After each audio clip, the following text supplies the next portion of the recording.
क्योंकि उन्हें परिवार में दुख झेले तो उन्हें कदे बिजनेस में उनका दिमाग घना चला ही नहीं कि मैं ज़्यादा तरक्की कर लूँ, ज़्यादा कुछ बना लूँ, और लॉस रहा उन्हें ज़्यादातर। तो क्योंकि पहले तो खूब बचा करता पर बाद में जिनके और आगे बैठे थे उन्हें मेरे पिताजी के साथ वो करके मिलकर उनकी सारा कुछ लेकर वे सारे कस्टमर खुद बना लिए और उनका डाउन चला गया बिजनेस। तब तक लॉस होता गया। इसलिए अब वो बिजनेस में तय तो नहीं चाहा कि ना बिजनेस ना खुद करना ना मेरे तय करना देना, लॉस तो डरते हैं बस। तो पुराने ज़माने के इंसान एक तो नू डर है कि आजकल गलत ज़माना है, फिर ऊपर तय बिजनेस में किरा कद के हो जाए। वैसे तो कदे किसी से नहीं डरे, पर अब ये जैसे जैसे उम्र बढ़ती जा रही है तो ज़माने ने देखते हुए और फिर सोचा है बिजनेस में तो कब क्या पता कि दिक्कत हो जाए, नौकरी में तो इतनी दिक्कत नहीं है। कोई खूब उनके वर्कर पैसे ले भाज गए, हर रोज़ 5-6 लाख की लकड़ी खरीदते हैं सुबह, उनमें कभी किसी में डूब गए कभी किसी में डूब गए।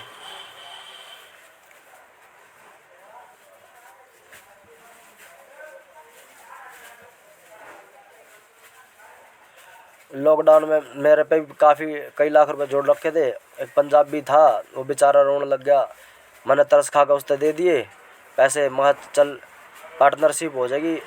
3 महीने कोई कमाई नहीं ली। मैं 2 बजे तक होटल खोल लिया करता, उसका ढाबा था सुपरा चौक पे। 6 बजे आके फिर से दोबारा खोल लेता था। 1 लाख रुपए की कमाई थी अंकल। तो वो उसने और तरह से भी 10% में 15-20% वैसे उठा रखे थे। मैंने पता नहीं था 2 नंबर का इंसान है वो। उन्होंने जाटों से उठा रखे थे फाइनेंसर से, उन्होंने उसका मारपीट करने खातर आगे वो भाज गया और मेरे भी चले गए उसके गले।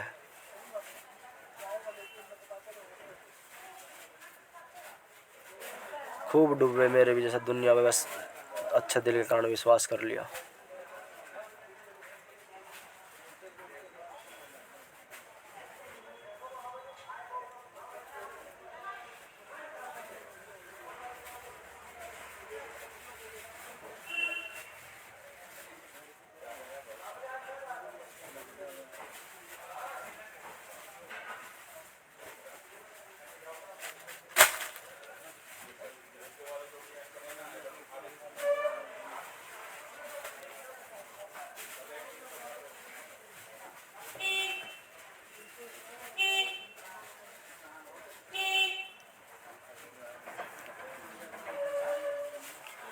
आप बता रहे थे अंकल जैसे 50-60 परिवारों की दुकान है अंकल आपकी, जैसे आप एक ही खानदान में परिवार में से चाचे ताऊ में से होंगे अंकल, है ना?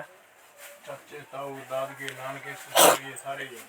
ये जो पुनीत मैचिंग सेंटर वाला अंकल, ये भी आपके परिवार में से है? पुनीत वाला क्योंकि ये भी पाकिस्तान से आए थे, उसका पिताजी भी आपकी जितनी उम्र का है। पहले आपसे खरीदते थे हैं?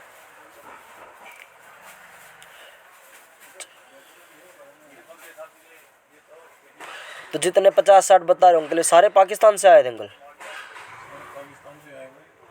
हाँ, क्योंकि हमारे गांव में भी सरदार आया, आधा गांव सरदारों का है, सारे पाकिस्तान से आए थे वे भी। हमारे परदादा पे थी ज़मीन तब, फिर सरकार ने बोला इनको दे दो ज़मीनें, तो फिर उन्होंने उनको दे दी थी। एक एक घर के साथ 50-50 किले मिले हुए, तो इतनी उसमें पाकिस्तान में छोड़ के आए थे। तब वो पहले राजपूतों की ज़मीन थी हमारे गांव में, फिर मुसलमानों की ज़मीन राज आने से उनका कब्जा हो गया। फिर मुसलमानों से मेरे परदादा ने ले रखी थी, जैसे वो बोते थे उनको, और बराबर के जाटों गांव वाले उनको वो सब्जी का काम था, मंडी में जाती थी वो सब्जी पाड़ने आते थे जाटों के भी। तो फिर राज जाने के बाद फिर वो ज़मीन ने सरकार ने लेकर उनको दे दी सरदारों को।